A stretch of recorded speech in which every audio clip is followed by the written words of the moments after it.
తండ్రి, కృపగల మా యేసయ్య, మీ పరిశుద్ధమైన నామములకు లేని స్తోత్రాలు. ఈ మధ్యాహ్న కాల సమయంలో ఈ ఆరాధనకు చేరవచ్చిన నీ ప్రియ బిడ్డలందరూ బట్టి నీకు స్తోత్రాలు.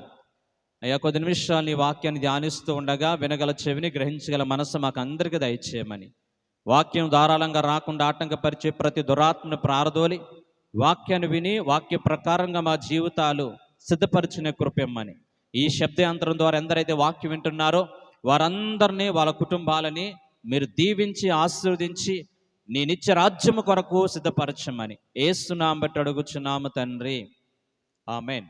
Praise the Lord, hallelujah. Right, మీ పరిశుద్ధమైన బైబిల్ గ్రంథంలో నుంచి ఈ మధ్యాహ్న కాల సమయంలో దేవాతి దేవుడు యెషయా గ్రంథము 53వ అధ్యాయం నుంచి మనతో కొన్ని విలువైనటువంటి విషయాలని, లోతైనటువంటి మాటల్ని ప్రభు తెలియజేయబోతున్నాడు. దయచేసి అందరూ కూడా మీ పరిశుద్ధమైన బైబిల్ గ్రంథం యెషయా గ్రంథం 53వ అధ్యాయములో మర్మమే ఉన్నటువంటి శ్రమ సేవకుని గూర్చి రాయబడి ఉంది. యెషయా గ్రంథము క్రీస్తు పూర్వం 700 నుంచి 750వ సంవత్సరం మధ్యలో రాయబడినట్లుగా చరిత్రకారులు చెప్తూ ఉంటున్నారు. ఈ యెషయా గ్రంథానికి ఉన్నటువంటి ప్రత్యేకత ఏమిటంటే, యెషయా గ్రంథంలో 66 అధ్యాయాలు ఉన్నాయి. కాబట్టి దీనిని మినీ బైబిల్ అని పిలుస్తూ ఉంటారు. మొదటి అధ్యాయం నుంచి 37వ అధ్యాయం వరకు రాబోయేటువంటి తీర్పును గూర్చి అక్కడ స్పష్టంగా రాయబడి ఉన్నాయి. ఆ తర్వాత 38 నుంచి 66 వరకు, అంటే 29 వచనాలు, 29 అధ్యాయాలు దేవుని యొక్క కనికరాను గూర్చి, దేవుని యొక్క ప్రేమను గూర్చి, దేవుని యొక్క విమోచన గూర్చి స్పష్టంగా రాయబడి ఉన్నాయి.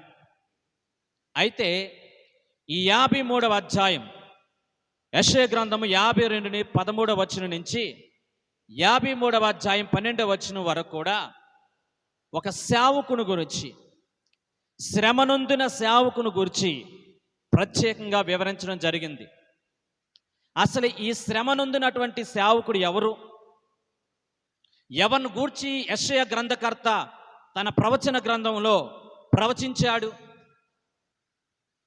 పదే పదే అనేక చోట్ల రాయబడినటువంటి విలువైన మాటలు మనం చూసినట్లయితే, యెషయా గ్రంథము 41వ అధ్యాయము 8 నుంచి 10 వచనాలు, నా సేవకుడైన ఇశ్రాయేలు, నేను ఏర్పరచుకున్న యాకోబు, నా స్నేహితుడైన అబ్రహాము సంతానమా అని పిలుస్తాడు. యెషయా గ్రంథము 44వ అధ్యాయం 1 నుంచి 2 వచనాలు, అయినను నా సేవకుడైన యాకోబు, నేను ఏర్పరచుకున్న ఇశ్రాయేలు వినుము అంటూ ఉంటాడు.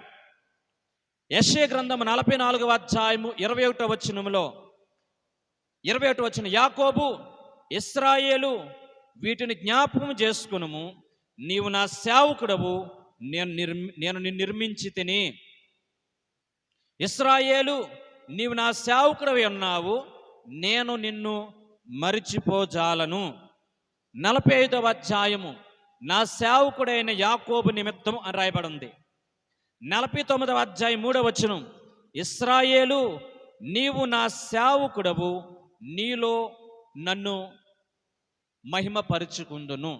ఇలా చెప్పుకుంటూ పోతే యెషయా గ్రంథములో అనేక చోట్ల యెషయా గ్రంథకర్త నా సేవకుడు, నా సేవకుడు, నా సేవకుడు అని రాయబడి ఉంది. ఇంతకీ ఎవరిని గూర్చి మాటలు రాయబడి ఉన్నాయి?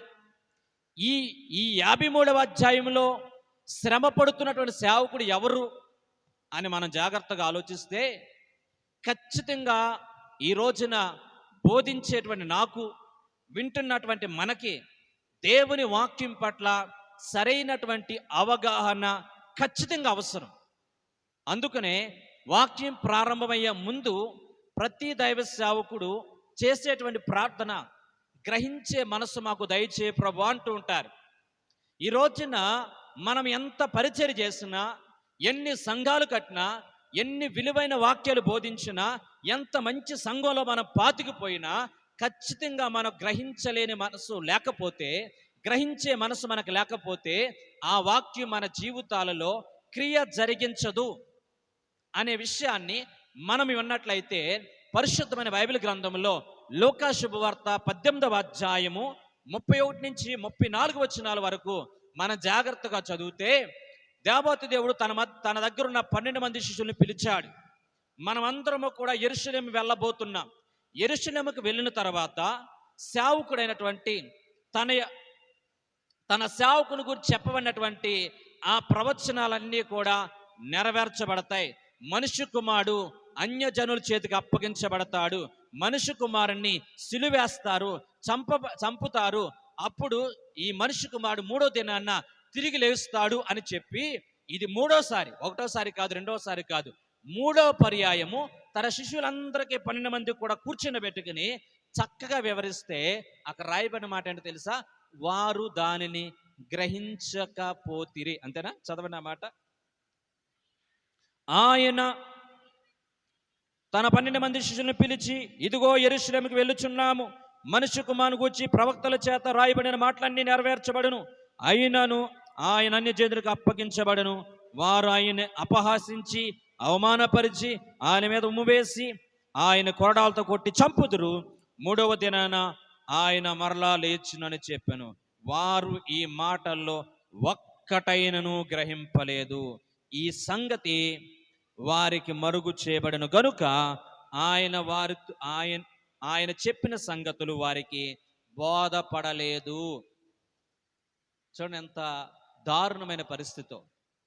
యేసు ప్రభువారితో ఉండి ఆయన బోధలు విన్నటువంటి ఈ 12 మంది శిష్యులు కూడా ఆయన చెప్పినటువంటి 3వ పర్యాయం చెప్పినటువంటి ఈ మర్మయుక్తమైనటువంటి సేవకుడు శ్రమపరచబడతాడని స్పష్టంగా తెలియజేసిన ఈ మాటలు వాళ్ళు గ్రహించకపోయిరి. ఈ రోజున దేవుణ్ణి నమ్ముకున్న బిడ్డలమైన మనము దేవుని యొక్క ప్రత్యక్ష తెలియపోవడానికి, మరణము తర్వాత అసలైన జీవితాన్ని గూర్చి సరైన అవగాహన లేకపోవడానికి, యేసు ప్రభువారు ఎందుకు వచ్చారు, ఆయన ఈ లోకంలో ఏం చేశారు, ఎలా చనిపోయారు, ఎలా తిరిగి లేవబడ్డారు, నిన్ను నన్ను కూడా దేవుడు ఎందుకు ఏర్పరుచుకున్నాడు అనే విషయాన్ని ఈ రోజున క్రైస్తవ సమాజం, దేవుని నమ్ముకున్న బిడ్డలమైన మనకి మరుగు చేయబడుతుంది. మన మనోనేత్రాలు ముయ్యబడినటువంటి పరిస్థితుల్లో ఈ రోజున చాలా మంది క్రీస్తును గూర్చిన సరైన అవగాహన లేకుండా క్రైస్తవులుగా చలామణైపోతున్నాం, క్రైస్తవులుగా బోధలు బోధించేవారుగా ఉంటున్నాం. ఈ రోజున ఈ వాక్యాన్ని బట్టి దేవుడు మన మనోనేత్రాల్ని వెలిగించునుగాక. దేవుని స్తోత్రం, హల్లెలూయా. దేవుడు మనలో ఉన్నటువంటి ప్రతి అవిధేయతను కొట్టివేసి వాక్యాన్ని అర్థం చేసుకుని వాక్యాన్ని గ్రహించేటువంటి ఆ ఉన్నతమైన మనస్సుని దేవుడు మనకి ఇవ్వకపోతే మనమందరము కూడా కన్ఫ్యూజన్లోకి వెళ్ళిపోతాం. మనమందరము కూడా ఏమంటారండి, మనమందరము కూడా ఎలా మారిపోతామంటే అసలే అవగాహన లేకుండా బ్రతికే ప్రమాదం ఉంది, అర్థాన్ని చేసుకోలేని ప్రమాదంలో పడిపోయే ప్రమాదం ఉంది. దయచేసి పరిశుద్ధమైన బైబిల్ గ్రంథంలో ఈ 53వ అధ్యాయాన్ని గూర్చి అనేక మంది అనేక రకాలుగా ఆలోచిస్తూ ఉంటున్నారు. ఇశ్రాయేల్లో అప్పుడు ఎలాంటి పరిస్థితులు ఉన్నారంటే, అషూరు అనే రాజు చిన్న చిన్న ప్రాంతాలన్నిటిని కూడా జయించుకుంటూ యెరూషలేము మీద దండెత్తి వచ్చాడు. యెరూషలేము పట్టణాలు స్వాధీనపరుచుకున్నాడు. భయంకరంగా నాశనం చేసినటువంటి పరిస్థితి. యెరూషలేము ప్రాంతం అంతా కూడా అన్యజనుల చేతికి అప్పగించమనే పరిస్థితి. ఆ తర్వాత నెక్స్ట్ యూదులకు కూడా అదే గతి రాబోతుంది. యూదులు కూడా ఆ విధముగానే చెరపట్టపరచబోతున్నారు. వీళ్ళే కాకుండా బబులోను రాజులు కూడా వచ్చి యోధా సామ్రాజ్యాన్ని, యెరూషలేము ప్రాంతం అంతటిని కూడా స్వాధీనపరచుకుపోయేటువంటి పరిస్థితుల్లో ఇశ్రాయేలు ప్రజలందరూ కూడా బిక్కుమంట బ్రతుకుతున్నారు, దుర్బలమైన స్థితిలో ఉంటున్నారు. అలాంటి స్థితిలో ప్రవచించినటువంటి గ్రంథము యెషయా గ్రంథము. కాబట్టి యూదులందరూ కూడా ఎలా భావిస్తున్నారంటే, ఈ మాటలు చెప్పింది ఇశ్రాయేలు, యాకోబు, యెరూషలేము అనేటువంటి మాటలు పదే పదే దేవుడు సేవకుడైన యెషయా ద్వారా చెప్తున్నాడంటే ఇది 100% ఈ ఇశ్రాయేలు దేశం కోసమే. ఇశ్రాయేలు దేశం కోసమే దేవుడు మాట్లాడుతున్నాడు. ఈ దేశం అంతటినీ కూడా ఒక వ్యక్తిగా పోల్చి ఆయన మాట్లాడుతున్నాడు తప్ప మరొక్కరి గురించి కాదు. అంటే మేము పడుతున్న శ్రమ, ఇశ్రాయేలు దేశం పడుతున్న వేదన, ఇశ్రాయేలు పడుతున్నటువంటి ఈ యొక్క బాధని దేవుడు జ్ఞాపకం చేసుకుని, ఇశ్రాయేలు నీ శ్రమ నేను చూశాను, ఇశ్రాయేలు అని చెప్పి ఇక్కడ మాట్లాడుతున్న మాటలన్నీ కూడా ఇశ్రాయేలు దేశంను గూర్చి అని భావనలో వాళ్ళు ఉన్నారు. కానీ క్రైస్తవులు అనబడిన వాళ్ళు మాత్రం ఎలా అనుకుంటున్నారంటే, కాదు ఈ మాటలన్నీ కూడా రాసినవి మెస్సయ్య కోసం, ఇశ్రాయేలు ప్రజల్ని విడిపించడానికి మోషే ఏ విధముగా ఇశ్రాయేలు ప్రజలందరినీ కూడా ఐగుప్తు అనే బానిసత్వం నుంచి విడిపించి కానాను దేశాన్ని నడిపించాడో, అలాగే ఈ బానిసత్వంలో నుంచి, ఈ భయంకర శ్రమలో నుంచి మమ్మల్ని విడిపించడానికి మెస్సయ్య రాబోతున్నాడు. ఆ మెస్సయ్య మహారాజుగా ఉంటాడు, ఆ మెస్సయ్య రాజ్యాన్ని స్థాపిస్తాడు, ఆ మెస్సయ్య మమ్మల్ని అందరినీ కూడా నడిపిస్తాడు, శత్రులందరినీ కూడా అణగదొక్కుతాడు, మమ్మల్ని ఈ రకంగా విడిపిస్తాడని కొంతమంది ఎదురు చూస్తూ ఉంటున్నారు. ఇలాంటి సందిగ్ధంలో ఉన్నటువంటి రోజులు అవి. అందుకనే ఒక విలువైన మాట, అది 17వ శతాబ్దంలో యోధులకి సంబంధించినటువంటి ఒక చరిత్రకారుడు, ఆయన పేరు రఫేల్ లీవి అనేటువంటి ఆయన ఒక విలువైన విషయాన్ని రాశాడు. 1700వ శతాబ్దం వరకు కూడా యూదులు అందరూ కూడా ఈ యొక్క దేవాలయంలోనికి, సమాజ మందిరంలోకి వెళ్ళినప్పుడు ధర్మశాస్త్రం చదివేవారు. యెషయా గ్రంథాన్ని చదువుతున్నప్పుడు అధ్యాయం వెంబడి అధ్యాయం చదువుకుంటూ వచ్చేవారు. చదువుకుంటూ వస్తే 53వ అధ్యాయం వచ్చేసరికి ఒక రకమైనటువంటి కన్ఫ్యూజన్, ఒక రకమైనటువంటి ఏది నిర్ణయించుకోవాలో తెలియని పరిస్థితి. కాబట్టి ఎవరిని గురించి ఇది రాయబడి ఉంది, ఇందులో రాయబడిన శ్రమ సేవకుడు ఎవరు అని చెప్పి గ్రహించే విషయంలో ఒక సందిగ్ధంలో ఉన్నాం కనుక మనం ఏం చేద్దామంటే ఈ అధ్యాయాన్ని మనమందరం కూడా స్కిప్ చేద్దాం. దీన్ని హెబ్రీ భాషలో మనం చూస్తే అఫ్తార్ అంటే గనక విస్మరించుదాం, దీన్ని చదవద్దు. 52వ అధ్యాయంకి వచ్చేసరికి 53 ఆపేసి 54కి వెళ్ళిపోదాం, సమస్యలు ఉండవు అని చెప్పి ఈ 17వ శతాబ్దం నుంచి కూడా ఈ యొక్క సమాజ మందిరములో 53వ అధ్యాయం చదవడానికి వాళ్ళు ఇష్టపడే వాళ్ళు కాదు. ఎందుకు అనంటే గనక ఈ 53వ అధ్యాయంలో రాయబడినటువంటి ఈ శ్రమలు, 53వ అధ్యాయంలో పడుతున్న ఈ బాధలు ఎవరి గురించి రాయబడి ఉన్నాయి అని చెప్పి సందిగ్ధంలో ఉన్నాం గనుక ఇది చదవద్దు అన్నట్లుగా వాళ్ళు భావించేవారు. అయితే ఈ రోజున వాక్యం వింటున్న ప్రియమైన బిడ్డలారా, దేవుని సన్నిధానికి వచ్చిన ప్రతి ఒక్కరము కూడా ఈ ఉదయకాల సమయంలో, ఈ మధ్యాహ్న కాల సమయంలో మనము 53వ అధ్యాయము ఎవరి కోసం రాయబడి ఉంది, 53వ అధ్యాయంలో దాయబడిన మర్మయుక్తంగా ఉన్నటువంటి ఈ యొక్క సేవకుడు, శ్రమ పొందిన సేవకుడు ఎవరు నీకు నాకు అర్థం కాకపోతే గనక మనం కూడా విశ్వాసంలో బలపడలేం, మనం కూడా విశ్వాసంలో స్థిరపడలేం, మనం కూడా ప్రభువుని విడిచిపెట్టేటువంటి ప్రమాదంలో పడతాం. కాబట్టి దేవుణ్ణి అర్థం చేసుకునే మనసు, దేవుని యొక్క మాటలు అర్థం చేసుకునే హృదయం మనం ప్రతి ఒక్కరము కూడా కలిగి ఉండాలి. ఒక వ్యక్తి మధ్య, ఒక భార్యాభర్తల మధ్య, అన్నదమ్ముల మధ్య, అక్కా చెల్లెల మధ్య శ్రేష్టమైనటువంటి ప్రతిష్టమైన బంధం ఉండాలంటే ఒకరినొకరు అర్థం చేసుకోవాలి. ఒక వ్యక్తి మరొక వ్యక్తికి అర్థం కాకపోతే ఆ వ్యక్తిలో ఉన్నటువంటి ప్రతిదీ కూడా నీకు తప్పుగానే కనిపిస్తూ ఉంటుంది. మానవ నైజం. దేవుణ్ణి అర్థం చేసుకునేటువంటి మనసు మనం కలిగి ఉండాలి. ఆ రోజున అనేక మంది ప్రజలు దేవుని అర్థం చేసుకోలేదు కాబట్టి, ఆయన అపార్థం చేసుకున్నారు కాబట్టి ఆయన సిలువేయడానికి వాళ్ళందరూ కూడా ఇష్టపడ్డారు. దయచేసి మనం అలాంటి వారు కాకుండా ప్రభువుని అర్థం చేసుకునే మనసుని ప్రభు మనందరికీ దయచేయాలి. ఎందుకనంటే వాస్తవం ఇది. 53వ అధ్యాయం ఒక వ్యక్తి చదువుతున్నాడు, ఆయన అన్యుడు.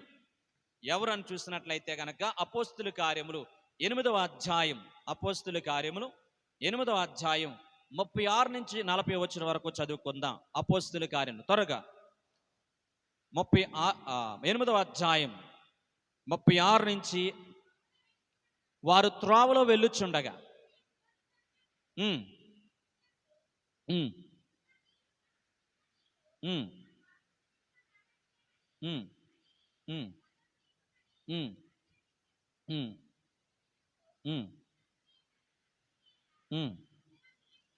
దేవునికి స్తోత్రం, హల్లెలూయా. హల్లెలూయా. 36 నుంచి మీరు అందరూ ఒకటి ఇంటికి వెళ్ళిన తర్వాత 53వ అధ్యాయానికి, యెషయా గ్రంథం 53వ అధ్యాయానికి జవాబు అనేది అపోస్తుల కార్యములు 8వ అధ్యాయం 36 నుంచి 40 వరకు కూడా స్పష్టంగా రాయబడిన మాటలు. చరిత్ర నేను చెప్తా ఉంటాను, జాగ్రత్తగా వినండి. ఐథియోపియా అనేటువంటి దేశానికి కందకే అనేటువంటి ఒక రాణి ఉంది. ఆ రాణి గారి దగ్గర ఒక నపుంసకుడు చాలా నమ్మకంగా పనిచేసేవాడు. అతడు కలిగి ఉన్న నమ్మకత్వాన్ని బట్టి అతనికి ఖజానా అంటే గనక ఫైనాన్స్ మినిస్టర్, అంటే డబ్బుకు సంబంధించిన విషయాలన్నీ కూడా నమ్మకస్తుడైనటువంటి ఈ నపుంసకుడే చూసుకుంటూ ఉండేవాడు. ఒక రోజున ఆయనకి మనసు పుట్టి యెరూషలేము ప్రాంతానికి వెళ్ళి దేవుణ్ణి ఆరాధించుకుని తిరిగి వద్దామని చెప్పి అతడు రథం మీద వెళ్తా ఉంటున్నాడు. వెలుచున్నటువంటి ఆ క్రమంలో ధర్మశాస్త్రాన్ని, దేవుని యొక్క వాక్యాన్ని చదువుతూ ఉంటున్నాడు. అప్పుడు యెషయా గ్రంథము 53వ అధ్యాయము అతను చదువుతున్నప్పటికీ కూడా అతనికి అర్థం కావట్లేదు. ఈ 53వ అధ్యాయంలో శ్రమ నొందిన సేవకుడు ఎవరు అని చెప్పి తల పట్టుకున్నాడు. హృదయ రహస్యమైన దేవాతి దేవుడు ఆ ప్రాంతంలో ఉన్నటువంటి ఫిలిప్పు అనే దైవ సేవకుని ప్రేరేపించి ఈ యొక్క రథం మీద ఉన్నటువంటి ఈ నపుంసకుడు యొద్దకు పంపించాడు. నపుంసకుడిని అడిగాడు, అయ్యా, నువ్వు చదువుతున్నటువంటి 53వ అధ్యాయం, యెషయా గ్రంథము 53వ అధ్యాయం నీకు అర్థమవుతుందంటే నాకు అర్థం కావట్లేదు అన్నాడు. అయితే కూర్చుండబెట్టి ఆ మాటలన్నిటిని కూడా ఎవరిని గురించి రాయబడి ఉంది, ఎందుకు రాయబడి ఉన్నాయి, ఆ విషయాలన్నిటిని కూడా క్షుణ్ణంగా ఈ యొక్క ఫిలిప్పు అనే దైవ సేవకుడు ఆత్మాభిషేకము చేత నింపబడి ఈ యొక్క వ్యక్తికి, నపుంసకుడికి వివరించినప్పుడు వెంటనే ఆ మాటలు గ్రహించిన వ్యక్తి ఇతని బ్రతుకులో మారు మనస్సు కలిగింది, పాప పశ్చాత్తాపం కలిగింది. అరే, శ్రమ నొందిన సేవకుడు ఇన్ని శ్రమలు అనుభవించాడా? మేము పొందవలసిన శ్రమ ఆయన అనుభవించాడా? అన్యాయంగా ఆయన బలైపోయాడా? వదకు తేబడిన గొర్రె పిల్లవలే ఆయన నోరు మెదపకుండా మనందరి దోషముల్ని ఆయన మీద వేసుకున్నాడని చెప్పి అతనికి గ్రహింపైతే ఎప్పుడైతే వచ్చిందో వెంటనే అతను నిర్ణయం తీసుకున్నాడు, అయ్యా, నాకేంటి బాప్తిసం పొందడానికి ఆటంకం?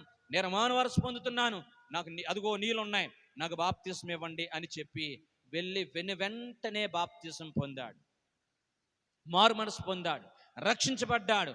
ఇంత గొప్ప వ్యక్తి తన జీవితాన్ని ప్రభుకి అంకితం చేసుకోగలిగాడు. ఈ యొక్క మధ్యాహ్న కాల సమయంలో దేవుని వాక్యం వింటున్న ప్రియమైన ప్రజలారా, ఎన్ని ప్రసంగాలు మనం వింటున్నాం, ఎన్ని వాక్యాలు మనం వింటున్నాం, ఎన్ని రకాలుగా అనేక మంది దైవ సేవకుల ద్వారా విలువైనటువంటి మాటలు మనకు బోధించబడుతున్నాయి. బోధించే మాకు కానీ, వింటున్న మీకు నాకు కానీ కనువిప్పు కలుగుచూ ఉన్నదా?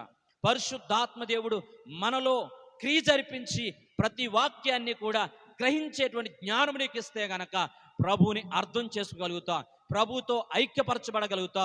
ప్రభు యొక్క ప్రేమని నీవు కనులార గ్రహిస్తే బ్రతికితే ప్రభు కోసం బ్రతకాలి, చస్తే ప్రభు కోసం చావాలి అనేటువంటి భావన నీకు నాకు కూడా కలుగుతుంది. అదే జరిగింది ఈ ఐథియోపియా అనేటువంటి ఒక నపుంసకునికి. యేసు ప్రభు వారిని గూర్చి అవగాహన, శ్రమ సేవకుని గూర్చి అవగాహన కలగగానే తన జీవితాన్ని ప్రభు కోసం అంకితం చేసుకోగలిగాడు. ఈ రోజున మన బ్రతుకులు మారట్లేదు, మన జీవితాలు ప్రభుకి అంకితం చేసుకోవట్లేదు.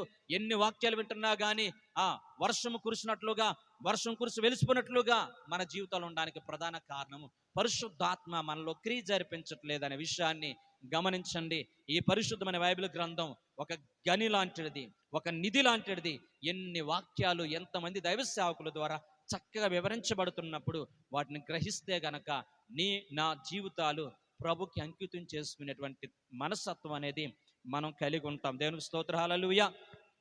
రైట్. ఈ ఉదయకాల సమయంలో మనమందరము కూడా గ్రహించవలసినటువంటి మరొక విలువైన మాట మత్తయి శుభవార్త 8వ అధ్యాయం 17వ వచనం. మత్తయి శుభవార్త, మత్తయ్య అనే వ్యక్తి ఏ విధంగా మాట్లాడుతున్నాడో చూడండి. 8వ అధ్యాయం 17వ వచనం. ఆయన మాట వలన వెళ్ళగొట్టి రోగులను స్వస్థపరిచాను. అందువలన ఆయన మన బలహీనతలను వహించుకుని మన రోగములను భరించుకుని ప్రవక్త అయిన యెషయా ద్వారా చెప్పబడిన మాట నెరవేరును. దేని స్తోత్ర హల్లెలూయా. యేసు ప్రభు వారు అనేక రోగులను బాగు చేస్తూ ఉంటున్నప్పుడు యెషయా గ్రంథకర్త 53వ అధ్యాయములో ఆయన మన రోగములు భరించిన మాట నెరవేర్చింది. 750 సంవత్సరాల క్రితం ఈ ఏ శ్రమ సేవకుడు గురించి రాయబడిందో ఆ శ్రమ సేవకుడు మనం ఆరాధిస్తున్న జీవం గల దేవుడు ఈయనే, ఈయన పొందిన గాయముల ద్వారా మనకు స్వస్థత అని చెప్పి మత్తయి యేసు ప్రభు వారిని గురించి రాయబడినటువంటి యెషయా గ్రంథాన్ని జ్ఞాపకం చేసుకుంటున్నాడు. అదే విధంగా పేతురు, మొదటి పేతురు రాసిన పత్రిక 2వ అధ్యాయము 22వ వచనంలో ఏం రాయబడిందో చూడండి. మొదటి పేతురు రాసిన పత్రిక 2వ అధ్యాయము 22వ వచనం. ఆయన పాపము చేయలేదు, ఆయన నోటన ఏ కపటమును కనబడలేదు, ఆయన దూషించబడి బదులు దూషింపలేదు, ఆయన శ్రమ పట్టబడి బెదిరింపక న్యాయముగా తీర్పు తీర్చి దేవునికి తన్ను తాను అప్పగించుకుని. ఇదే మాటలు యెషయా గ్రంథం 53వ అధ్యాయంలో ఉంటాయండి. ఆయన నోరు తెరవలేదు, వదకు తేబడిన గొర్రెపిల్ల ఏ విధముగా మౌనంగా ఉంటాదో ఆయన శ్రమపడి కూడా బదులివ్వకుండా అలా మౌనంగా నీ కొరకు నా కొరకు ఆ కలువరిశిలో ప్రాణం పెట్టుట కొరకు ఆయన సమస్తాన్ని కూడా భరించాడు. దయచేసి ఈ రోజున క్రైస్తవ జీవితానికి యేసు ప్రభు వారిని అర్థం చేసుకునేటువంటి మనసు. ఈ రోజున చాలామంది యేసు ప్రభు వారిని ఎలా అర్థం చేసుకున్నామంటే ఆయన రోగముల నుంచి విడిపించే దేవుడు మాత్రమే. ఆయన మంచి బోధకుడే, నిజమే మంచి బోధకుడు. ఆయనకున్నటువంటి ఫాలోవర్స్, ఆయనకున్నటువంటి జనాలు, ఆయన వెంబడిస్తున్నటువంటి ప్రపంచంలో మరి ఎవ్వరికి వెళ్ళినంతగా ఆయన్ని అనేక మంది వెంబడిస్తూ ఉంటున్నారు. అనేక దేశస్థులు ఆయన్ని వెంబడించగలుగుతున్నారు. మంచిదే. ఏ ఒక్కరూ కూడా ఇవ్వలేని గొప్ప స్టేట్మెంట్, నేను దేవుని యొక్క కుమారుణ్ణి, నేనును తండ్రిని ఏకమై ఉన్నాం అని చెప్పి స్వయంగా దేవుణ్ణి అని ప్రకటించుకున్నటువంటి ఉన్నతమైన వ్యక్తి ఈ మనం ఆరాధిస్తున్నటువంటి యేసుక్రీస్తు ప్రభువారు. హల్లెలూయా. ఈయన మాట్లాడుతున్నటువంటి విలువైనటువంటి మాటల్ని మనం చూసినట్లయితే ఈ రోజున దేవుడు మనకి ఉన్నతమైన ఆధారం. యేసు ప్రభువారిని మనం నమ్ముకోవడానికి బలమైన ఆధారం ఏంటంటే ఒక విలువైన విషయాన్ని గమనించండి.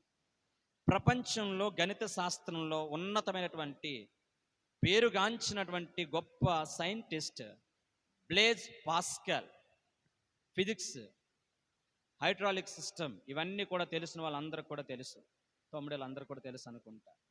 ఫిజిక్స్లో ఉన్నతమైనటువంటి బ్లేజ్ పాస్కల్ థియరీ అనేది ఒక మంచి థియరీ ఉంటుంది గణిత శాస్త్రంలో కానీ అన్నిటిలో. ఈయన ప్రపంచ ప్రఖ్యాతగాంచినటువంటి ఉన్నతమైనటువంటి సైంటిస్ట్, శాస్త్రవేత్త.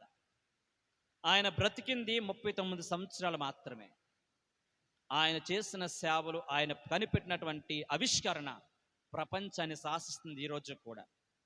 1654వ సంవత్సరంలో ఆయన 31వ ఏట యేసు ప్రభువుని నమ్ముకున్న తర్వాత ఆయన ఒక స్టేట్మెంట్ ఇచ్చాడు. అయ్యా, మీరు ఎందుకు యేసు ప్రభువుని నమ్ముకున్నారు?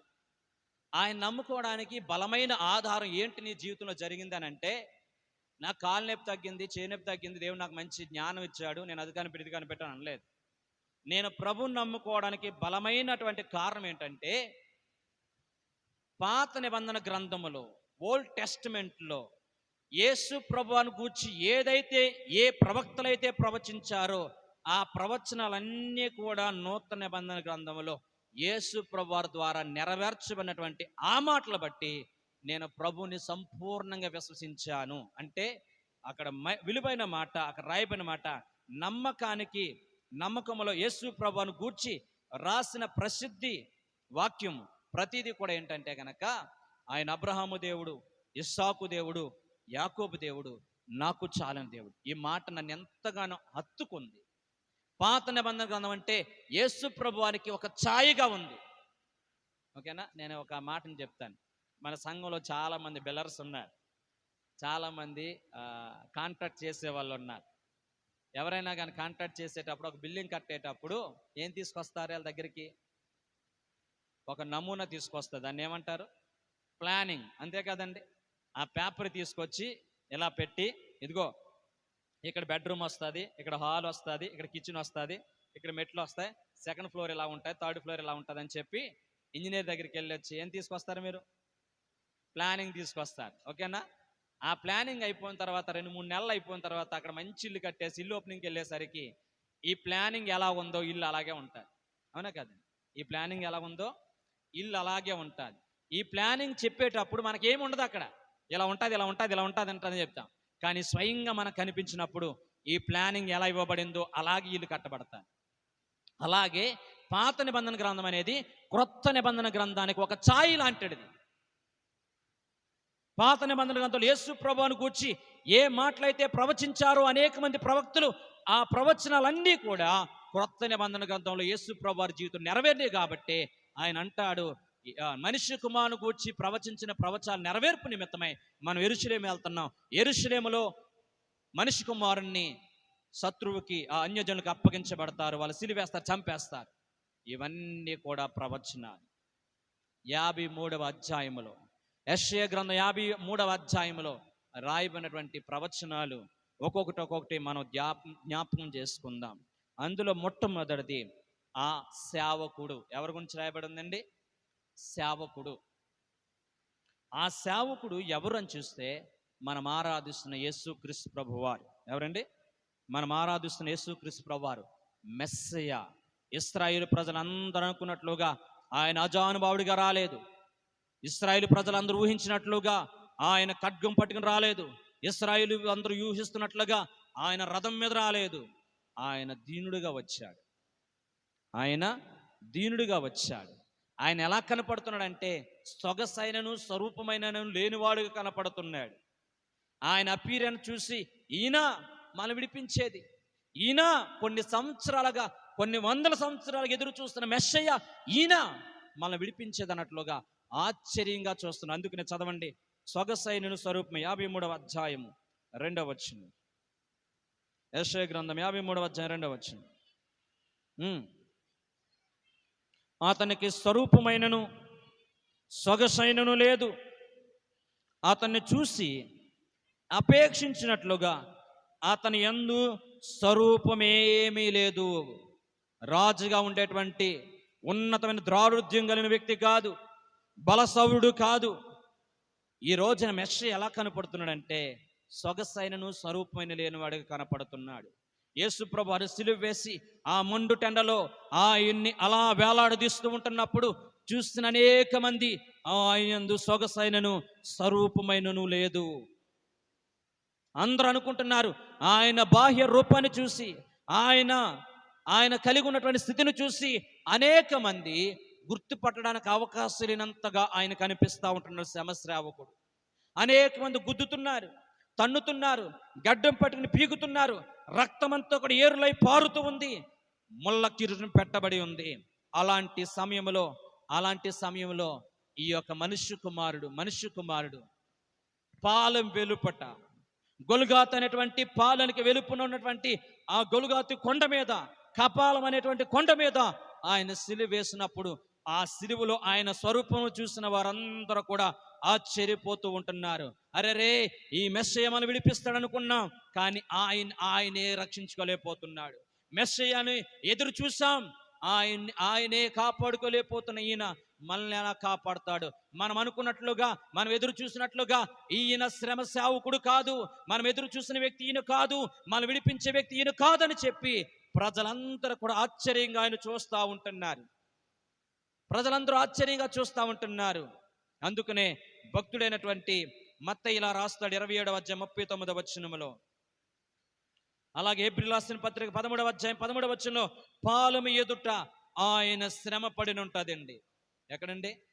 పాలెము ఎదుట. చదవండి అన్నమాట. ఏప్రిల్ రాసిన పత్రిక 13వ అధ్యాయం 13వ వచనం.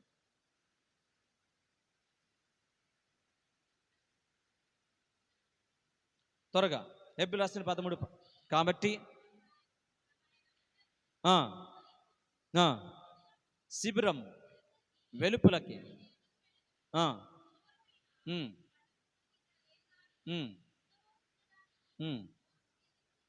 దేవునికి స్తోత్ర, హల్లెలూయా. మత్తయి 27:39 కూడా చదవండి. 37:29, 27:39. మత్తయి 27:39.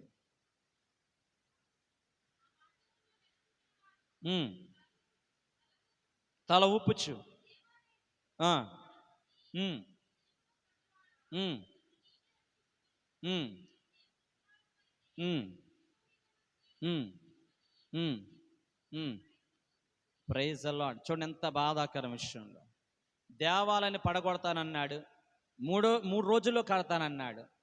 నిన్ను నువ్వు రక్షించుకుని నీ ప్రాణం కాపాడుకో అని చెప్పి యేసు ప్రభువారు తన శరీరము గూర్చి, మనిషి కుమారుడు మరణిస్తాడు, సమాధి చేయబడతాడు, మూడవ దినాన్ని లెగుస్తాడని చెప్పి తన శరీరం గురించి చెప్పిన మాట వీళ్ళ గ్రహించకుండా దేవాలయాన్ని పడగొట్టి మూడో రోజున కడతానన్నావు కదా, అనేక సంవత్సరాలు కట్టబడినటువంటి కష్టపడి కట్టిన దేవాలయాన్ని పూలగొట్టి మూడో దినాన్ని కడతానన్నావు కదా, నువ్వు రక్షించుకో అని చెప్పి అందరూ కూడా తలాడిస్తూ అవమానకరంగా సైకిల్ చేస్తూ అందరూ మాట్లాడుకుంటూ ఉన్నారు. శ్రమ సేవకును గుర్తించలేని పరిస్థితి. రెండవ మాట 53వ అధ్యాయం 2వ వచనం, ఆయన విధేయత. చూడండి 53:2, యెషయా 53:2. లేత మొక్కవలెను, దేవునికి స్తోత్ర, హల్లెలూయా. లేత మొక్కవలెను, ఎండిన భూమిలో మొలచిన మొక్కవలెను అతడు ఆయన ఎదుట పెరిగెను. ఎక్కడ పెరిగాడండి ఆయన? ఎడారి. ఎక్కడంటండి? ఎండిపోయిన భూమి. యేసు ప్రభు వారు ఎదిగినటువంటి ప్రాంతం నజరేతు. నజరేతులో నుంచి మంచిది ఏదైనా రాగలను అంటే గనక ఆ ప్రాంతం ఎండిపోయింది. రాజకీయ నిశ్చయతలో ఉంది. దేవుని యొక్క ప్రేమను మర్చిపోయేటువంటి పరిస్థితి. ప్రజలందరూ కూడా ధర్మశాస్త్రాన్ని త్రోసివేసిన పరిస్థితి, ప్రవక్తలను హింసిస్తున్న పరిస్థితి, దేవుని మాటని పెడచెవిని పెట్టిన పరిస్థితి, దేవుని ప్రేమను అర్థం చేసుకోకుండా ఒక అంధత్వంలో బ్రతుకుతున్నటువంటి, చీకటి బ్రతుకులో బ్రతుకుతున్నటువంటి దినాలవి. అలాంటి దినాలలో, అలాంటి పరిస్థితుల్లో యాజకత్వాన్ని కూడా డబ్బు కోసం అమ్ముకున్నటువంటి పరిస్థితి, అలాంటి ఎండిపోయిన పరిస్థితి, నిర్జీవమైనటువంటి పరిస్థితుల్లో ఈ యేసు ప్రభువారు పుట్టి ఆయన పెరిగి లేత మొక్కవలె, లేత ఏమని రాయబడి ఉందండి? లేత మొక్కవలెను, ఎండిపోయిన భూమిలో మొలిచిన మొక్కవలెను అతడు ఆయన ఎదుట పెరిగెను. అందుకనే దీన్ని విధేయత అంటారండి. యేసు ప్రభువారి గురించి ఫిలిప్పీయులకు రాసిన పత్రిక 2వ అధ్యాయం 8వ వచనంలో ఆయన శిలువ మరణం పొందినంతగా తన్ను తాను తగ్గించుకుని ఉంటుందండి. ఎవరి శ్రమ సేవకుడు? ఇంతగా తగ్గించుకుని శ్రమ సేవకుడు ఎవరు? నీవు నిన్ను ఆరాధిస్తున్నటువంటి జీవం గల దేవుడు. ఆయన తన్ను తాను తగ్గించుకుని, ఎంతగా తగ్గించుకున్నాడంటే మరణము పొందినంతగా తాను తగ్గించుకున్నాడు. ఎండిపోయిన భూమిలో, ఎడారిగా మారిపోయినటువంటి జీవితాలలో సుదుమెత్తనటువంటి, మెత్తగా ఉండేటువంటి మొక్కగా ఆయన ఎదిగాడు. ఎండిపోలేదు, పచ్చని మొక్కగా ఎదుగుతూ ఉన్నాడండి. మూడవ మాట 53వ అధ్యాయం 3వ వచనం. ఈ శ్రమ సేవకుడు ఏ విధంగా శ్రమపరచబడ్డాడు చూడండి. 53:3. అతడు తృణీకరించబడినవాడు, మనుషుల వలన విసర్జించబడినవాడు, వ్యసన క్రాండ్లుగాను, వ్యాధును అనుభవించువాడుగాను, మనుషులు చూడనొల్లని వాడిగా ఉండెను. తృణీకరించబడిన వాడు గనుక మనం అతనిని, praise the Lord, hallelujah, right. మూడోది, ఈ శ్రమ సేవకుడు తృణీకరించబడ్డాడు. ఆ రోజుల్లోనే ఎక్కువ మంది జనసమూహం అంతా కూడా ఆయన వెంబడి వెళ్ళిపోతుంది అని చెప్పి పరిసయ్యులు, శాస్త్రులందరూ కూడా కుళ్ళుకునేవాళ్ళు. అలాంటి యేసు ప్రభువారు, అలాంటి శ్రమ సేవకుడు ఇప్పుడు శ్రమపరచబడుతుంటే తృణీకరించబడ్డాడు. ఆయన పక్షాన మాట్లాడడానికి, ఆయన్ని కాపాడడానికి రక్షకులు ఎవ్వరూ కూడా లేరు. ఆయన గూర్చి మంచి సాక్ష్యం ఆయన అలాంటోడు కాదండి. మేము ఆయన్ని 33.5 సంవత్సరాలుగా చూస్తున్నాం. ఆయన ప్రేమమయుడండి. 3.5 సంవత్సరాలుగా ఆయన చేసిన సేవ అమోఘమైనదండి. ఎంతమంది రోగులు బాగు చేశాడో, ఎన్ని కుటుంబాలను కట్టాడో, ఎంతమంది కుష్టి వ్యాధిగ్రస్తులను బాగు చేశాడో, ఎంతమంది చచ్చిన వారిని కూడా లేవనెత్తాడో. ఆయన మంచోడండి. ఆయన ఏ నేరం చేయలేదండి. ఆయన నోటితో కూడా ఎవరిని కూడా దూషించలేదండి అని చెప్పి ఆయన గూర్చి మంచి సాక్ష్యం చెప్పేవాడు ఒక్కడు కూడా లేరండి. ఎంత బాధాకర విషయం ఒకసారి ఆలోచించండి. ఆయన ఆయన బాగు చేసిన వారు అనేక మంది ఎవరు ఆయన వెంబడి ఇప్పుడు లేరు, తృణీకరిస్తూ ఉన్నారు. యాయీరు ప్రాంతంలో దేవుడు అద్భుతమైన కార్యం జరిగించి యాయీరు కుమార్తెను బ్రతికించాడు. వాళ్ళు ఇప్పుడు కనపడతలేదు. 10 మంది కుష్ఠవ్యాధిగ్రస్తులను బాగు చేశాడు. వాళ్ళు కనపడతలేదు. అంటే ఇప్పుడు ఆయన తృణీకరించబడ్డాడు. పోన్లే, బయట వాళ్ళు ఏదో మర్చిపోయారు, బయట వాళ్ళు ఏదో తృణీకరించారు, కనీసం నా రక్తం పంచిపుట్టిన నా అన్నదమ్ములైనా నన్ను చేర్చుకుంటారని చెప్పి వస్తే తన స్వజనులే ఆయన చేర్చుకోలేదు. యోహాను సువార్త 1వ అధ్యాయం 11వ వచనంలో ఆయన స్వజనులే ఆయన చేర్చుకోలేదు. ఎంతగా తృణీకరించబడ్డాడు ఒకసారి ఆలోచించండి. ఎంతగా వెలివేయబడ్డాడు ఒకసారి ఆలోచించండి. ఎవరు ప్రేమ నోచుకోలేక అందరి చేత ద్వేషించబడి అందరి చేత తృణీకరించబడిన ఈ శ్రమ సేవకుడు మనం ఆరాధిస్తున్న జీవం గల దేవుడు, మనం ఆరాధిస్తున్నటువంటి యేసుక్రీస్తు ప్రభువుని గూర్చి ఈ అధ్యాయం అంతా కూడా యెషయా గ్రంథకర్త రాశాడు అనడానికి ఈ ప్రవచనాలు నెరవేర్పే. ఈ ప్రవచనం నెరవేర్పే. నువ్వు అనుకుంటున్నావు అందరి చేత తృణీకరించబడ్డాను, నువ్వు అనుకుంటున్నావు నీవు మేలు చేస్తున్న వారని కీడు చేస్తున్నారని, నువ్వు అనుకుంటున్నావు నా స్వజనులను అర్థం చేసుకోలేని ఏడుస్తున్నావు. నీకంటే ముందుగా ఆ బాధ ఎలాగుంటుందో ఆయన అనుభవించాడు. నీకంటే ముందుగా ఆ కష్టం ఎలాగుంటుందో, ఆ తృణీకర బ్రతుకు ఎలాగుంటుందో, ఆ కలవరిశీలు నా యేసు ప్రభువారు నీకు నాకు కూడా ఒక మాదిరి ఉంచిపోయాడు. మనుషులు మారిన, మమతలు చెరిగిపోయిన, మార్పులేని దేవుడు ఆయన తృణీకరించబడ్డాడు. శ్రమ సేవకుడు తృణీకరించబడ్డాడు. తర్వాత మనం చూసినట్లయితే 53వ అధ్యాయం 4వ వచనం, నిశ్చయముగా మన రోగములను భరించాను, మన వ్యసనములను సహించాను, వహించాను, అయినను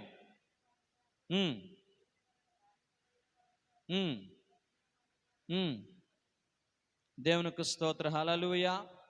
రైట్. శ్రమ సేవకుడు ఎలా బాధించబడ్డాడని చూసినట్లయితే ఆయన మన రోగములను భరించెను అంటే ఆయన బర్డెన్ అంటే నలిగిపోయాడు. ఏమైపోయాడండి? నలిగిపోయాడు. అంటే ఒకటే గమనించండి, యేసు ప్రభువాన్ని సిలువ వేయించుకోవడానికి ప్రధాన కారణం ఏంటంటే నీకు నాకు బదులుగా నీవు నేను కూడా పొందవలసిన శిక్షని ఆయన మీద వేసుకుని నీకు నాకు కూడా విడుదల ప్రభు ప్రకటించాడు. శ్రమ సేవకుడు మన యొక్క భౌతికంగాను ఆధ్యాత్మికంగా ఉన్నటువంటి అనేక శ్రమలను, అనేకమైనటువంటి భారములను ఆయన మన పక్షముగా ఆయన భరించాడు.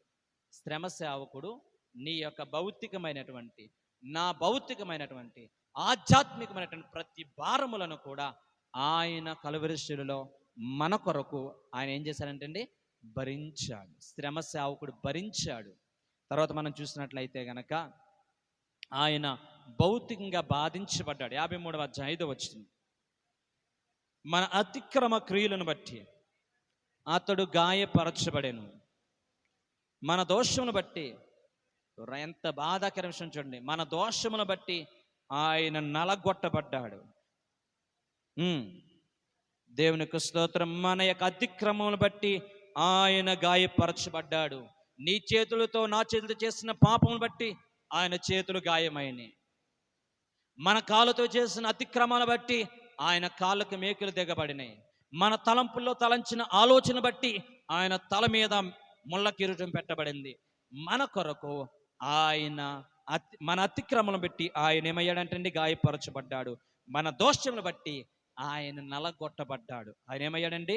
నలగొట్టబడ్డాడు. అంతేకాకుండా అన్యాయపు తీర్పును పొందాడు. 53:6 మనమందరమును గొర్రెవలే త్రోవ తప్పిపోతుమే. ఆ, ఆ, యెహోవా మనందరి దోషములను అతని మీద మోపెను. Praise the lord. అందుకని యోహాను అంటాడు కదా, ఇదిగో లోక పాపలు మోసుకుపోతున్న దేవుని గొర్రెపిల్ల అంటూ, వదకు తేబడిన గొర్రెపిల్ల ఆ యొక్క వధ చేసేవాడు ఎదుట మౌనంగా ఉండి ఏ విధంగా మాట్లాడకుండా ఉంటాదో, అలాగే యేసుక్రీస్తు ప్రభువారు సిలువకు అప్పగించబడుతున్నప్పుడు, అన్యాయపు తీర్పు పొందుతున్నప్పుడు, అక్రమంగా ఆయన బంధిస్తున్నప్పుడు, అన్యాయంగా ఆయన బాధిస్తున్నప్పుడు, వదకు తేబడిన గొర్రె పిల్లవలే ఆయన సమస్తాన్ని భరించినట్లుగా మనం చూడగలుగుతున్నాం. దేవుని స్తోత్రం. హల్లెలూయా, హల్లెలూయా. ఇక చివరిగా 53:8 అన్యాయపు తీర్పును పొందినవాడే అతడు కొనుపోబడెను. ఆ, ఉమ్, ఉమ్, ఉమ్, ఉమ్, ఉమ్, ఉమ్, ఉమ్. దేవునికి స్తోత్ర. హల్లెలూయా, హల్లెలూయా. రైట్. చివరి మాట, ఆయన నీ కొరకు నా కొరకు సమస్తాన్ని కూడా కోల్పోయాడు. ఏమేం కోల్పోయాడో చెప్తున్నాను వినండి. ఆయన అన్యాయపు తీర్పును పొందాడు. ఆయన ఏం పొందాడండి? అన్యాయపు తీర్పును పొందాడు. అన్యాయపు తీర్పును పొందుతూ ఆయన్ని తాను ప్రేమించిన సేవకుడైనటువంటి శిష్యుడైనటువంటి ఇస్కరియోతు యోధ మోసం చేసి అమ్మేసుకున్నాడు. తర్వాత మనం చూసినట్లయితే గనక పేతురును నా ప్రాణం అన్నాడు. పేతురు యేసు ప్రభువారు ఎవరో తెలియదని బొంకేసినట్లుగా మనం చూడగలుగుతున్నాం. అనేక మంది ప్రజలు ఆయన్ని రిజెక్ట్ చేశారు, తృణీకరించారు. చివరగా దేవాతి దేవుడు కూడా ఆయన చేయి విడిచిపెట్టి తన ముఖాన్ని తిప్పుకున్నాడు. అంటే ఆయన మీద సమానార్థమైన ఆ దోషం మోపబడినప్పుడు ఆయన ఎంతగా మానసికంగా నలిగిపోయాడు ఒకసారి ఆలోచించి. నమ్మక ద్రోహం చేయబడినటువంటి ఆ శిష్యుని బట్టి, నీవు నా ప్రాణం అనుకుని చెప్పి ఆయన ఎవరో తెలియదని చెప్పేసినటువంటి పేతురుని బట్టి, ప్రజలందరూ కూడా ఆయన ఎక్కడికి వెళ్తే అక్కడికి వచ్చి ఆయన పెడుతుంది తింటున్నటువంటి ప్రజలందరూ కూడా ఆయన్ని సిలువేయండి అంటున్నటువంటి పరిస్థితిని బట్టి, దేవాతి దేవుడు ఆయన్ని ముఖము చూడలేక ముఖం తిప్పుకున్నటువంటి పరిస్థితిని బట్టి అందరూ కూడా విడిచిపెడితే సమస్తాన్ని కోల్పోయినటువంటి ఈ శ్రమ సేవకుడు ఎంత శ్రమ పడ్డాడో మానసికంగా, ఎంత వేదన అనుభవించాడో మానసికంగా. ఈరోజు నీ వాక్యం వింటున్న ప్రియమైన బిడ్డలారా, అయిన వారు నీకు దూరం అయిపోయి, నమ్మిన వారు నీకు మోసం చేసి, అయిన వారందరూ కూడా నిన్ను గూర్చి చెడ్డగా మాట్లాడుతున్నప్పుడు నీ హృదయం నలిగిపోతూ ఉంటుంటే నేను ఒక్కరిదానే బాధపడుతున్నాను అనుకోవద్దు. నీకంటే ముందుగా, నాకంటే ముందుగా ఈ ప్రపంచంలో ఏ మనిషి అనుభవించలేనటువంటి ఆ భయంకరమైనటువంటి కష్టం మనం ఆరాధిస్తున్న యేసు ప్రభువారు శ్రమ సేవకుడు ముందుగానే అనుభవించాడు, నీకు నాకు మాదిరి ఉంచిపోవడానికి. Praise the Lord. Hallelujah, hallelujah. ఈ శ్రమ సేవకుడు నీ కొరకు నా కొరకు సమస్తాన్ని కూడా కోల్పోయాడు. యేసు ప్రభువును గూర్చి ఈ విలువైన మాట చెప్పబడుతూ ఉంది. ఎంత చక్కని మాట రాయబడని తెలుసండి. అతడు దొంగలతో పాటు చనిపోయాడు. ఒక దొంగ వలె, ప్రపంచమంతా కూడా దొంగ వలె, అక్కడ ఉన్నటువంటి పరిసయ్యులు, అక్కడ ఉన్నటువంటి శాస్త్రులు అసూయపడి దొంగలతో పాటు ఆయన సిలువ వేశారు. దొంగనైనాగా విడిపించడానికి ఇష్టపడ్డారు, కానీ ఏ పాపం ఎరగని యేసు ప్రభువుని విడిపించుకోవడానికి వాళ్ళు ఎవరు ఇష్టపడలేదు. ఈ సైడ్ ఒక దొంగ, ఈ సైడ్ ఒక దొంగ, మధ్యలో యేసు ప్రభువుని ఒక దొంగగా వాళ్ళందరూ ఒక ట్రీట్ చేశారు, ఒక దొంగగా భావించారు. ఇప్పుడు దొంగ సిలువ మీద చచ్చిపోతే అతని సమాధి కార్యక్రమం ఎంత దారుణంగా ఉంటుందో రోమా ప్రభుత్వంలో జరిగేటువంటి పరిస్థితులన్నీ కూడా రాబోయే దినాల్లో మనం విందాం. అయితే ఈ దొంగల మధ్య సిలువేయబడ్డాడు, కానీ ఆయన సమాధి ఎక్కడ రాయబడిందో చూడండి, అద్భుతమైన మాట. ఈ మాటను చెప్పి నేను ముగిస్తాను.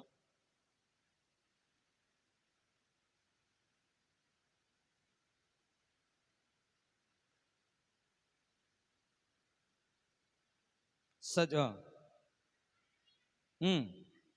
భక్తిహీనులతో అతనికి సమాధి నియమింపాడు. భక్తిహీనులతో పాటు ఈడు కూడా దొంగతో లెక్కే, సిలువైన దొంగతో పాటు సమాధి చేయండి దొంగలతో పాటు అన్నారు. కానీ ధనవంతుల యొద్ద అతను ఉంచబడేను. ఈ మాట ఎలా నెరవేరబడింది? అరిమతపు యేసేపు తన కొరకు తలుపించుకున్నటువంటి శ్రేష్టమైనటువంటి ఆ యొక్క సమాధిలో యేసు ప్రభు వారి యొక్క పార్థివ దేహాన్ని పెట్టారు. ఎంత అద్భుతమండి! ప్రవచన వాక్యం నెరవేరిందా లేదా? ఎంత శ్రేష్టమైన మాట రాయబడి ఉందండి. ప్రజలందరూ అనుకున్నారు ఈ దొంగలతో పాటు అతను సమాధి చేయండి అనుకున్నారు. కానీ అక్కడ జరిగిన కార్యక్రమం ఏంటో తెలుసా? దొంగలతో పాటు సమాధి చేయలేదు. ఈయన ప్రత్యేకంగా ఎవరు ఎన్నడూ పెట్టలేనటువంటి ఒక దివ్యమైనటువంటి ధనవంతుడి కొరకు తొలిపించుకున్నటువంటి ఆ యొక్క సమాధిలో ఆయన పెట్టారు. ఆయన జననము పరిశుద్ధమైనది. ఆయన మరణించిన తర్వాత, ఆయన సిలువ వేసిన తర్వాత ఆయన సమాధి చేసింది పరిశుద్ధమైనది. ఎవ్వరు ఎన్నడూ ఎక్కడా కూడా అక్కడ ఏ మనుష్యుడు కూడా అక్కడ పెట్టబడలేదు. ప్రవచనం ఎంత గొప్పదో చూడండి. ఈ మాటలన్నీ కూడా ఎవరి గురించి రాయబడిన ఒకసారి ఆలోచించండి. ఈ శ్రమ సేవకుడు సమాధి చేయబడ్డాడు. ఈ శ్రమ సేవకుడు మంచి నీతియుక్తమైనటువంటి ధనికుడు తొలిపించుకున్న సమాధిలో సమాధి చేయబడ్డాడు. సమాధి చేయబడిన తర్వాత అతని జీవితం అక్కడితో ముగించిపోయిందా? అక్కడితోనే క్లోజ్ అయిపోయిందా? అక్కడితో అందరం మర్చిపోయారా? లేదు లేదు లేదు. లేకుండా నెరవేర్చబడినట్లుగా మూడవ దినాన ఆయన లేచాడు. ఈ మాట ఎలా రాయబడి ఉందంటే, అతడు దీర్ఘాయుష్మంతుడగును, యెహోవా ఉద్దేశములు అతని వలన సఫలమగును. యేసు ప్రభువు ఎలా పునరుద్ధానుడయ్యాడు, ఏ విధముగా ఆయన్ని మరణం బంధించలేకపోయింది, ఏ విధముగా లేఖనం ప్రకారం ఆయన మూడవ దినాలు లేచాడో దేవుని చేత మీద రాబోయే దినాలు నేర్చుకుందాం. దేవుడి మాటల ద్వారా మనందరినీ దీవించునుగాక. అందరము కూడా వాక్యము మన జీవితాల్లో అర్థం చేసుకునేటువంటి మనసు నాకు ఇవి ప్రభు అని ప్రార్థన చేసుకుందాం. అందరూ కూడా మోకరించండి, ప్రార్థన చేసుకుందాం. అందరూ కూడా ప్రార్థన చేసుకుందాం. విలువైనటువంటి వర్తమానం ద్వారా ప్రభు మనతో మాట్లాడారు. యేసు ప్రభు వారు ఎవరు అర్థం చేసుకోవాలి. 53వ అధ్యాయం, యెషయా గ్రంథం 53వ అధ్యాయంలో దాచబడినటువంటి శ్రమ సేవకుడు ఎవరో నీకు నాకు అర్థం కావాలి. అర్థం కావాలి. అర్థం కాకపోతే అపార్థం చేసుకుంటావు. నీవు ప్రభువుని అర్థం చేసుకోకపోతే, దేవుని వాక్యాన్ని అర్థం చేసుకోకపోతే అపార్థం చేసుకునే ప్రమాదం ఉంది. ప్రార్థన చేసుకుని అందరూ కూడా మోకరించి ప్రార్థనలో ఐక్యపించండి. అందరూ కూడా దేవుని సన్నిధికి వచ్చిన ప్రతి ఒక్కరూ కూడా నీ వాక్యం ద్వారా నాతో మాట్లాడినందుకు నీకు స్తోత్రాలు నాయన. నీ వాక్యం ద్వారా నన్ను దర్శించినందుకు నీకు స్తోత్రాలు. నీ వాక్యం ద్వారా నాతో ప్రత్యేకంగా మాట్లాడినందుకు స్తోత్రాలు. ఎవరు ఈ శ్రమ సేవకుడు? 53వ అధ్యాయంలో దాచబడిన శ్రమ సేవకుని గూర్చి శిష్యులు కూడా గమనించలేకపోయారు. అందుకనే ఆయన విడిచిపెట్టేశారు. అందుకనే అనేక మంది ఆయనకు దూరం అయిపోయారు. కానీ నీవు నేను కూడా శ్రమ సేవకుని గుర్తించే ప్రయత్నం చేద్దాం. ప్రార్థన చేసుకుందాం. మమ్మల్ని మిక్కిలిగా ప్రేమించిన మా ప్రియ పరలోకపు తండ్రి, మీ పరిశుద్ధమైన నామమునకు స్తోత్రాలు. ఈ మధ్యాహ్న కాల సమయంలో అచ్చలుపున నాకు మనోనేత్రాలు వెలిగించి వాక్యాన్ని గ్రహించే జ్ఞానం మాకు ఇవ్వండి ఆయన. మాకు తెలిసిందే వేదం అనుకోకుండా ఆ వాక్యులను మర్మములను ప్రభు గ్రహించేటువంటి పరిశుద్ధాత్మ జ్ఞానమును మాకు దయచేయండి. నేను గ్రహించకుండా, నేను అర్థం చేసుకోకుండా మా ప్రజలకి నేను బోధించలేను ప్రభు. గ్రహించే జ్ఞానం మాకు ఇవ్వండి ఆయన. విన్న వాక్యాన్ని ప్రతి ఒక్కరు హృదయాలు నీరు కట్టి ఫలింపచేయండి ఆయన. 53వ అధ్యాయంలో 750 సంవత్సరాల క్రితం యెషయా ప్రవక్త ద్వారా ఆ అధ్యాయంలో దాగి ఉన్నటువంటి శ్రమ సేవకుడు ఎవరు అంటే మనం ఆరాధిస్తున్న క్రీస్తుని మేము తెలుసుకున్నాం. విన్న వాక్యాలు మా హృదయంలో భద్రపరచమని యేసు నామమున బట్టి అడుగుచున్నాం తండ్రి.